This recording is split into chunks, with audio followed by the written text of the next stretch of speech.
Hello wears, मैं हूं अनीता कुमावत और मैं आप सबका स्वागत करती हूं इंग्लिश विद आहिस्ना पे। आज फिर मैं आपके लिए कुछ इंग्लिश वर्ड्स लेके आई हूं। इनको मैं आपको हिंदी मीनिंग्स, सिनोनिम्स और एग्जाम्पल के साथ समझाऊंगी। अगर आप अपनी डेली वोकेब या फिर किसी गवर्नमेंट एग्जाम की प्रिपरेशन कर रहे हैं तो ये वर्ड्स आपके लिए बहुत इंपॉर्टेंट होंगे। तो let's begin with our first word, whisper. Whisper means फुसफुसाना या कानाफूसी करना। आप जब कान में बहुत धीरे धीरे बोलते हैं, बात करते हैं अपन ताकि किसी और को नहीं सुनाई दे, उसे ही अपन इंग्लिश में विस्पर कहते हैं। इसके लिए आप सिनोनिम्स यूज़ कर सकते हो, मुरमुर या गेबल। मुरमुर या गेबल। आप इसे ऐसे याद रख सकते हो, सेव मुरमुरा, जो कि बहुत छोटा छोटा होता है, मतलब बहुत धीरे धीरे बात करना। तो आप इसके लिए एग्जाम्पल दे सकते हो, मुरमुर या गेबल। एग्जाम्पल्स में मैं लूँगी, उसकी फुसफुसाहट इतनी शांत थी कि वह सुन नहीं सकता था।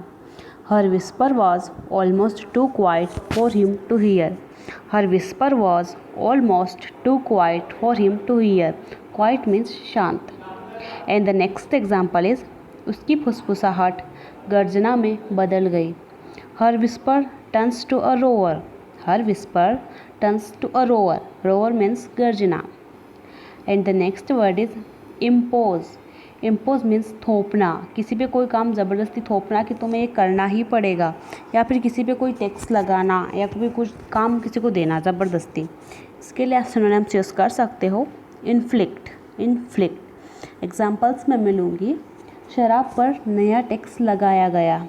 The new tax was imposed on wine. The new tax was imposed on wine.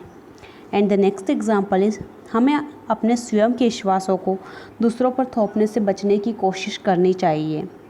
We should try to avoid imposing our own beliefs on others. We should try to avoid imposing our own beliefs on others. And the next word is ultimately. Ultimately means अंत में या आखिरकार। इसके लिए आप synonyms use कर सकते हो, फाइनली या इन द एंड। फाइनली या in the end.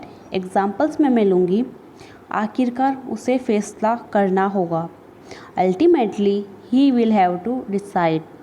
Ultimately he will have to decide. Decide करना मतलब फैसला लेना।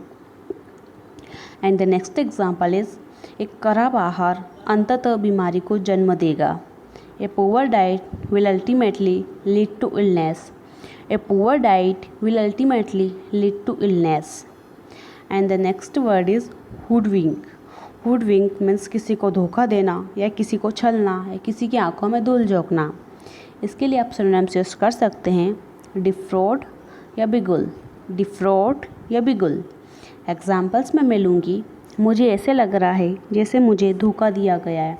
आई feel as I have been hoodwinked. I feel as I have been hoodwinked. And the next example, उसे आसानी से धोखा दिया जा सकता है। He can be easily hoodwinked. He can be easily hoodwinked. And the next word is embellish. Embellish means किसी चीज़ को संवारना, संजोना या फिर उसे सुंदर दिखाने के लिए और ओवर डेकोरेट करना। इसके लिए आप सिनोनिम्स यूज़ कर सकते हैं, डब या डेकोरेट। डब या डेकोरेट। एग्जाम्पल्स में मैं लूँगी, उसने अपने घर को फूलों से सजा रखा था। He embellish his house with flowers.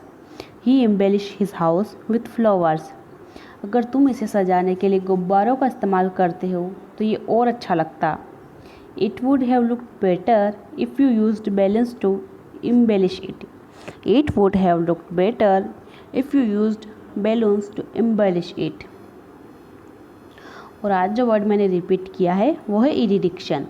Eradication means नाश या जड़ से उखाड़ना या किसी चीज़ का उन्मूलन कर देना, किसी चीज़ को ख़त्म कर देना। इसके लिए आप सिनोनिम्स यूज़ कर सकते हो, अबोलिश या एलिविएशन। अबोलिश या एलिविएशन। एग्जाम्पल्स में हम ले सकते हैं, इस प्रकार के कीड़ों को मिटाना आमतौर पर बहुत मुश्किल होता है। This types of insects are usually very difficult to eradicate. This types of insects are usually very difficult to eradicate. हमने अपने घर से चूहों को भगाने के लिए 2 दर्जन जाल बिछाए हैं।